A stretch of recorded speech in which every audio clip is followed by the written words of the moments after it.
సమ్మర్లో ఈ ఎండ మనకు ఎంత ఇబ్బందికరంగా ఉన్నా అప్పడాలు, వడియాలు, సల్లమిరపకాయలు, ఇలా సల్ల కాకరకాయలు చేసుకోవడానికైతే చాలా బాగా పనికొస్తుందండి.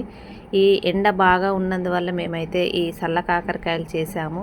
ఈ కాకరకాయలు చేయడానికి మనము 1 కేజీ కాకరకాయలు కొద్ది లావుగా ఉన్న కాకరకాయలు తీసుకొని వాటిని ఉప్పు, పసుపు వేసిన నీళ్ళల్లో కొద్దిసేపు ఒక 5 మినిట్స్ 10 మినిట్స్ అలా నాననిచ్చి తర్వాత వాటిని శుభ్రంగా కడిగి తుడిచి వేరే గిన్నెలో వేసుకోవాలి.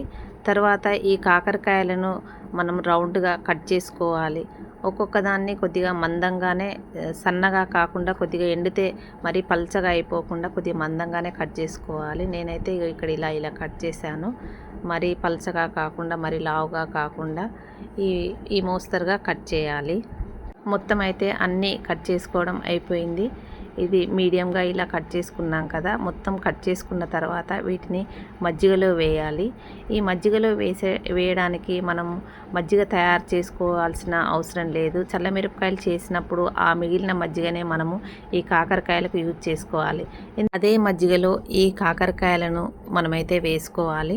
ఈ కాకరకాయలు కూడా ఓవర్ నైట్ అంతా ఈ మజ్జిగలో నాననివ్వాలి. అలా మనం నాననిచ్చినప్పుడే మజ్జిగ బాగా పడుతుంది.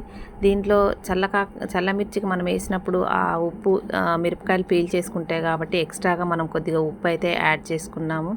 ఫస్ట్ డే అంతా నైట్ అంతా నానిపోయాయి. నెక్స్ట్ డే తెల్లారినాకనైతే ఇవి మజ్జిగను పీల్చుకొని కలర్ కొద్దిగా చేంజ్ అయ్యి ఇలా అయ్యాయి. వీటిని ఎండలో ఒక శుభ్రమైన కాటన్ క్లాత్ వేసి ఆ క్లాత్ మీద అయితే ఈ చల్ల కాకరకాయలన్నీ ఇలా ఆరబెట్టాలి. ఫస్ట్ డే మొత్తం ఈవినింగ్ వరకు బాగా ఆరిపోయాయి. అంటే ఫస్ట్ డే మొత్తం పూర్తిగా ఆరిపోవు, ఒక మోస్తరుగా ఈవినింగ్ వరకు అయితే ఆరాయి. ఆరిన తర్వాత ఆ చల్ల కాకరకాయలను తీసి మళ్ళీ మజ్జిగలో వేయాలి. సేమ్ ప్రాసెస్ మనం ఎలా అయితే చల్లమిరపకాయలకు చేస్తామో ఫస్ట్ డే మొత్తం ఎండిన తర్వాత మళ్ళీ మజ్జిగలో ఎలా వేస్తామో ఈ కాకరకాయలను కూడా ఈవినింగ్ వరదాకా ఆరిన తర్వాత తీసి మళ్ళీ మనం అదే మజ్జిగలో వేయాలి.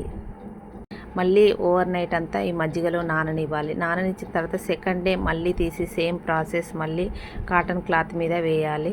ఒక 2 డేస్ అలా చేసిన తర్వాత మొత్తానికి థర్డ్ డే బాగా ఆరబెట్టాలి.